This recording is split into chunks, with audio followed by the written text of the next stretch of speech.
homme de Dieu, serviteur de Dieu, est-ce que vous pensez que Dieu est en colère? En considérant le regard de Jésus-Christ qui est celui de Dieu sur la situation telle qu'énoncée tout à l'heure, c'est-à-dire un regard de compassion, d'amour, de guérison, de soin. Pour ceux qui ont lu les évangiles, vous allez vous rendre compte qu'il n'y a aucun malade qui est venu à Jésus et Jésus lui a dit vraiment toi je ne vais pas te guérir parce que c'est Dieu qui est en colère contre toi, donc ne guéris pas. Non. Ça n'a jamais été le cas. Donc tous ceux qui venaient, la Bible dit Jésus les guérit tous. Ça veut dire c'est la volonté parfaite de Dieu que tout le monde soit en bonne santé.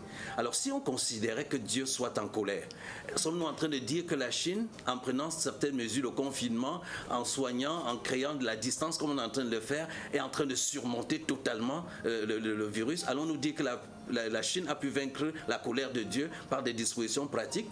Si Dieu est vraiment en colère, alors tout ce que nous prenons comme disposition ne sert à rien, on ne doit même pas rester chez nous. Non, il y a une mauvaise compréhension de la colère de Dieu. La colère de Dieu est le déploiement du zèle d'amour de Dieu vis-à-vis de l'humanité. Et cette colère a été totalement exprimée à la croix lorsque Dieu a détruit le péché et l'ennemi ultime de l'humanité qui est l'homme. Donc qu'est-ce que Dieu fait en ce moment? Dieu est rempli d'amour, il veut voir les hommes guéris, il veut voir les hommes libérés, il fait ce qu'il a fait dans l'expression de sa personne en Jésus-Christ lorsqu'il était sur terre. Donc Dieu n'est pas en colère, Dieu est rempli d'amour, de compassion, Dieu veut sauver, Dieu veut guérir, Dieu veut restaurer, Dieu veut réconforter.